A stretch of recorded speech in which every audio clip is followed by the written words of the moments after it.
ತುಂಬೆ ತೋಟಗಾರಿಕಾ ಕ್ಷೇತ್ರದಲ್ಲಿ ತಾಲೂಕಿನ ಕ್ರೀಡಾ ಸಂಕೀರ್ಣ ಸ್ಥಾಪಿಸಲು ಜಮೀನು ನೀಡುವಂತೆ ಬಂಟ್ವಾಳ ಶಾಸಕ ರಾಜೇಶ್ ನಾಯ್ಕ್ ಅವರು ಮನವಿ ಮಾಡಿದ್ದು ಅದನ್ನು ಮುಖ್ಯಮಂತ್ರಿಗಳ ಗಮನಕ್ಕೆ ತಂದು ಕ್ಯಾಬಿನೆಟ್ ಮೂಲಕ ಮಂಜೂರುಗೊಳಿಸಲು ಪ್ರಯತ್ನಿಸುವುದಾಗಿ ಪೌರಾಡಳಿತ ಹಾಗೂ ತೋಟಗಾರಿಕಾ ಸಚಿವ ಡಾಕ್ಟರ್ ಕೆಸಿ ನಾರಾಯಣಗೌಡ ಹೇಳಿದರು. ಬಂಟ್ವಾಳಕ್ಕೆ ಭೇಟಿ ನೀಡಿದ ಸಚಿವರು ಪ್ರವಾಸಿ ಬಂಗಲೆಯಲ್ಲಿ ಬಂಟ್ವಾಳ ಶಾಸಕ ರಾಜೇಶ್ ನಾಯ್ಕ್ ಅವರೊಂದಿಗೆ ಕೆಲ ಹೊತ್ತು ಚರ್ಚೆ ನಡೆಸಿ ಬಳಿಕ ಸುದ್ದಿಗಾರರೊಂದಿಗೆ ಮಾತನಾಡಿದರು. ಬಂಟ್ವಾಳ ತಾಲೂಕಿನ ಕ್ರೀಡಾಕೂಟಗಳನ್ನು ಆಯೋಜಿಸಲು ಹಾಗೂ ಕ್ರೀಡಾಪಟುಗಳ ಅನುಕೂಲದ ದೃಷ್ಟಿಯಿಂದ ವ್ಯವಸ್ಥಿತವಾದ ಕ್ರೀಡಾಂಗಣವಿಲ್ಲ. ಈ ನಿಟ್ಟಿನಲ್ಲಿ ಸುಸಜ್ಜಿತವಾದ ಕ್ರೀಡಾ ಸಂಕೀರ್ಣವನ್ನು ಸ್ಥಾಪಿಸುವ ನಿಟ್ಟಿನಲ್ಲಿ ತುಂಬೆ ತೋಟಗಾರಿಕಾ ಕ್ಷೇತ್ರದ ಜಮೀನನ್ನು ನೀಡುವಂತೆ ಅದಕ್ಕೆ ಪರ್ಯಾಯವಾಗಿ ಪ್ರತ್ಯೇಕ ಸರ್ಕಾರಿ ಜಮೀನನ್ನು ನೀಡುವುದಾಗಿ ಶಾಸಕ ರಾಜೇಶ್ ನಾಯ್ಕ್ ಅವರು ಮನವಿ ಮಾಡಿದರು. ಇದಕ್ಕೆ ಪೂರಕವಾಗಿ ಸ್ಪಂದಿಸಿದ ಸಚಿವರು ಇಲಾಖೆಯ ಜಮೀನು ಒದಗಿಸುವ ಬಗ್ಗೆ ಪ್ರಯತ್ನಿಸುವುದಾಗಿ ತಿಳಿಸಿದರು. ಮಳೆ ಹಾನಿಗೊಳಗಾದ ತೋಟಗಾರಿಕಾ ಬೆಳೆಗಳು ಅತ್ಯಂತ ಕಡಿಮೆ ಪರಿಹಾರದ ಮೊತ್ತಕ್ಕೆ ಸಿಗುತ್ತಿದೆ ಎನ್ನುವ ಪ್ರಶ್ನೆಗೆ ಪ್ರತಿಕ್ರಿಯಿಸಿದ ಸಚಿವರು ಅಧಿಕಾರಿಗಳೊಂದಿಗೆ ಚರ್ಚಿಸಿ ಶೀಘ್ರವಾಗಿ ಸಮಸ್ಯೆ ಪರಿಹರಿಸಲು ಕ್ರಮ ಕೈಗೊಳ್ಳುವುದಾಗಿ ತಿಳಿಸಿದರು.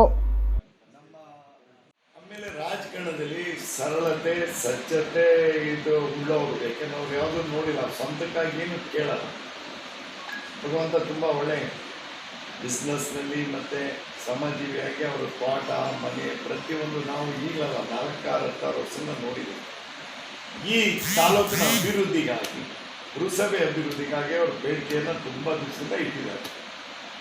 ಆ ಸಂದರ್ಭ ಈ ತಮ್ಗೆ ಗೊತ್ತಿತ್ತು, ನಾನು ಸಚಿವನಾದ ತಕ್ಷಣವೇ ಕೋವಿಡ್-19 ಮತ್ತು ಮಹಾಮಾರಿ ಕಾಯಿಲೆಯಲ್ಲಿ ನಾವೆಲ್ಲ ಮುಖ್ಯಮಂತ್ರಿಗಳು ಡೈರೆಕ್ಷನ್ ಕೊಟ್ಟು, ಇನ್ಕ್ಲೂಡಿಂಗ್ ರಾಜೇಶ್ ಅಣ್ಣನಿಗೂ ಜವಾಬ್ದಾರಿ ಮುಖ್ಯಮಂತ್ರಿ, ನಿಮ್ಮ ತಾಲೂಕಿನಲ್ಲೇ ಇರಬೇಕು, ನಿಮ್ಮ ಕ್ಷೇತ್ರದಲ್ಲೇ ಇರಬೇಕು, ಏನು ಸೌಲಭ್ಯ ಬೇಕೋ ನಾನು ಕೊಡ್ತೀನಿ, ನೀವು ಅಲ್ಲಿ ಒಂದು ಕಂಟ್ರೋಲಿಗೆ ತರಬೇಕು ಅಂತ ನಮಗೆಲ್ಲ ಡೈರೆಕ್ಷನ್ ಕೊಡ್ತೀವಿ.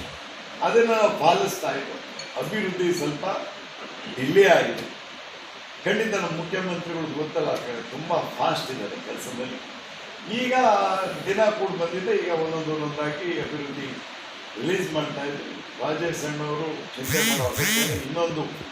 ಒಂದು ಸ್ಪೋರ್ಟ್ಸ್ ಕಾಂಪ್ಲೆಕ್ಸ್ ಬಗ್ಗೆ ಒಂದು ಜಮೀನನ್ನು ಸಹ ಕೇಳಿದ್ದಾರೆ, ನಮ್ಮ ಹಾರ್ಟಿಕಲ್ಚರ್ ಜಮೀನು. ಅದಕ್ಕೆ ನೀವು ಎಷ್ಟು ಜಮೀನು ಕೊಡ್ತೀರ ಅದು 3 ಪಟ್ಟು ಜಮೀನನ್ನು ನಾವು ಸರ್ಕಾರಿ ಜಮೀನನ್ನು ಗುರುತಿಸ್ಕೊಡ್ತೀವಿ ಅಂತ ಹೇಳಿದ್ದಾರೆ.